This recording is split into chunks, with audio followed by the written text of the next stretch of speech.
Chemical properties of ethanol. अब हम chemical properties की अगर बात करें तो सिंपली हम इथेनॉल को किसी ना किसी चीज़ से रिएक्ट करवाएंगे। फर्स्ट सबसे पहले हम कंबशन रिएक्शन करवाएंगे, इसके बाद ऑक्सीडेशन, इसके बाद reaction of ethanol with sulphur metal, इसके बाद डिहाइड्रेशन करवाएंगे इथेनॉल का, एंड लास्ट इथेनॉल को कार्बोक्सिलिक एसिड से रिएक्ट करवाएंगे। अगर यहाँ हम कंबशन और ऑक्सीडेशन की बात करें तो कंबशन और ऑक्सीडेशन एक तरह से सेम प्रोसेस है, but the difference is rate of reaction. Combustion में ऑक्सीजन की प्रेजेंस में इथेनॉल बहुत जल्दी रिएक्ट करता है, दैट्स वाई वो कुछ और केमिकल कंपाउंड फॉर्म करता है, लेकिन ऑक्सीडेशन में वो ऑक्सीजन की प्रेजेंस में बहुत स्लोली रिएक्ट करता है, दैट्स वाई वो कुछ और केमिकल कंपाउंड फॉर्म करता है। कंबशन में बहुत ज़्यादा अमाउंट में हीट रिलीज होती है, बट ऑक्सीडेशन में इतनी ज़्यादा अमाउंट में हीट रिलीज नहीं होती। कंबशन में हमें कोई कैटलिस्ट नहीं रखना पड़ता रिएक्शन परफॉर्म करवाने के लिए, लेकिन ऑक्सीडेशन में हमें कैटलिस्ट चाहिए इस रिएक्शन को कंप्लीट करने के लिए। First one is combustion of ethanol. अगर हम इथेनॉल के कंबशन की बात करें तो इथेनॉल बहुत ज़्यादा हाईली इन्फ्लेमेबल लिक्विड होता है, यानी कि इथेनॉल इजीली फायर कैच कर सकता है। सो जब हम इथेनॉल को बर्न करते हैं तो इथेनॉल एयर में प्रेजेंट ऑक्सीजन से रिएक्ट करता है और कार्बन डाइऑक्साइड फॉर्म करता है, प्लस यहाँ पर वाटर वेपर्स बनेंगे, प्लस हीट बनेगी और कुछ अमाउंट में लाइट भी जनरेट होगी।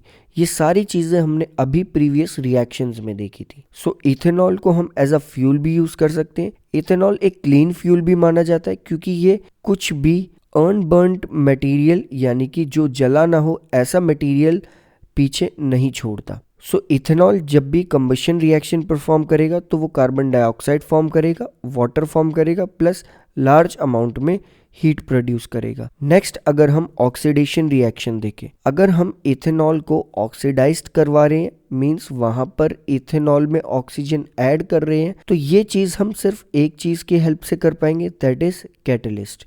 कैटलिस्ट हमारे पास दो हो सकती हैं। First one is alkaline KMnO4 as a catalyst, और second one is acidified K2Cr2O7 as a catalyst.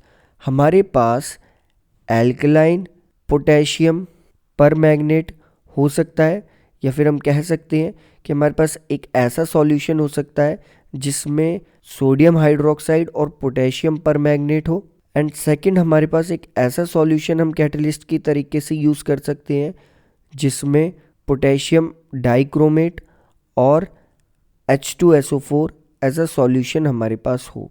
इन दोनों को हम एज अ कैटलिस्ट यूज़ करके इथेनॉल को जब इनकी प्रेजेंस में हीट करवाते हैं, दैट इज़ यहाँ पर nascent oxygen as a oxidizing agent यहाँ पर आ जाता है। वो ऑक्सीजन इथेनॉल में ऐड होके एक न्यू कंपाउंड फॉर्म करेगा, दैट इज़ इथेनोइक एसिड, और यहाँ पर वाटर भी फॉर्म होगा एज अ सेकेंड प्रोडक्ट।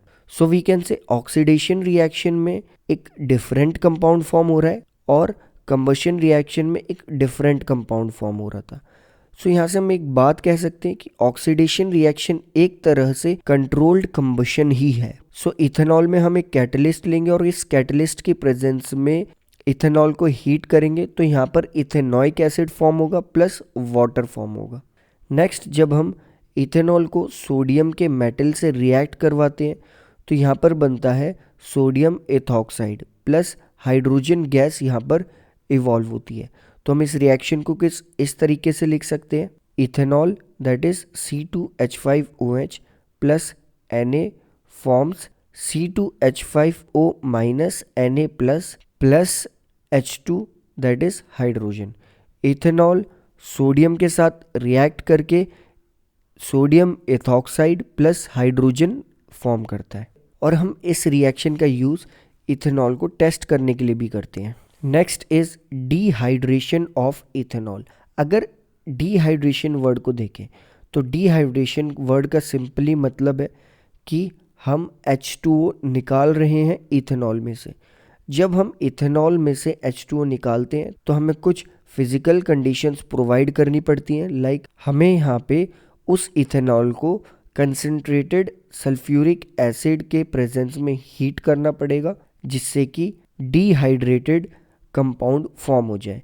जब हम ethanol that is CH3 CH2OH को कंसंट्रेटेड H2SO4 की प्रेजेंस में 170 डिग्री सेल्सियस पर हीट करेंगे तो यहाँ पर डिहाइड्रेशन होगा, विच मीन्स H2O बाहर आ जाएगा, H2 एज अ प्रोडक्ट आएगा हमारे पास, प्लस यहाँ पर एक नया कंपाउंड फॉर्म होगा दैट इज ईथीन। सो हम यहाँ से कह सकते हैं कि कंसंट्रेटेड सल्फ्यूरिक एसिड की वजह से ही ये dehydrated compound that is ethene form हुआ।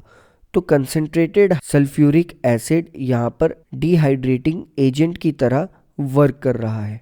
एंड लास्ट हम इथेनॉल को इथेनोइक एसिड से रिएक्ट करवाएंगे in presence of concentrated H2SO4। जब हम इथेनॉल को दैट इज C2H5OH को कंसंट्रेटेड H2SO4 की प्रेजेंस में इथेनोइक एसिड से रिएक्ट करवाते हैं तो यहाँ पर फॉर्म होता है इथाइल इथेनोएट, प्लस यहाँ पर एज अ प्रोडक्ट H2O भी निकलता है। So the important thing is that एक ऐसी रिएक्शन जिसमें जब कार्बोक्सिलिक एसिड को अल्कोहल के साथ रिएक्ट कराया जाता है या कंबाइन कराया जाता है in presence of a catalyst like concentrated sulphuric acid, तो यहाँ पर जो फॉर्म होता है दैट इज ईस्टर, और इस केस में फॉर्म हुआ था इथाइल इथेनोएट जो कि एक ईस्टर है, और इस रिएक्शन को हम कहते हैं एस्ट्रिफिकेशन। और एस्ट्रिफिकेशन हमेशा एक कैटलिस्ट की प्रेजेंस में ही पॉसिबल हो पाता है दैट इज कंसंट्रेटेड H2SO4। और ईस्टर सिर्फ एक प्रोडक्ट होता है जो कि कार्बोक्सिलिक एसिड और अल्कोहल के कंबाइन होने पर फॉर्म होता है, that is in this case it is ethyl ethanoate, और we can say common name is ethyl acetate. And the last thing is that यहाँ पर एक और प्रोडक्ट फॉर्म होगा that is H2O। Test for an alcohol. अगर हम alcohol के test की बात करें सो हम अल्कोहल को कुछ मेथड से टेस्ट कर सकते हैं, लाइक हम जो हमारे पास ऑर्गेनिक कंपाउंड है उसे सोडियम मेटल के साथ रिएक्ट करवा के देखेंगे। अगर वो सोडियम मेटल के साथ रिएक्ट करने के बाद एफरवेसेंस प्रोड्यूस करता है, लाइक बबल्स प्रोड्यूस करता है, तो यहाँ से क्लियर हो जाएगा कि वहाँ पर हाइड्रोजन गैस इवॉल्व हो रही है, और हाइड्रोजन गैस अगर इवॉल्व हो रही है विच मीन्स वो एक अल्कोहल है, क्योंकि जब सोडियम मेटल को अल्कोहल के साथ, या हम कहें हमने अपनी रिएक्शन में देखा था इथेनॉल के साथ रिएक्ट करवाया जाता है तो वो एफरवेसेंस यानी कि हाइड्रोजन गैस इवॉल्व करता है। नेक्स्ट, अल्कोहल को हम ईस्टर टेस्ट मेथड से भी चेक कर सकते हैं कि वो केमिकल कंपाउंड अल्कोहल है या नहीं है। लाइक सिंपली हमें उस केमिकल कंपाउंड या ऑर्गेनिक कंपाउंड को हीट करना है इथेनोइक एसिड और कंसंट्रेटेड सल्फ्यूरिक एसिड के साथ। यहाँ पर इथेनोइक एसिड के साथ वो रिएक्ट करके ईस्टर फॉर्म करेगा जिसकी स्मेल स्वीट होती है, जिससे हमें पता चल जाएगा या इंडिकेशन मिल जाएगा कि हाँ वो ऑर्गेनिक कंपाउंड अल्कोहल है।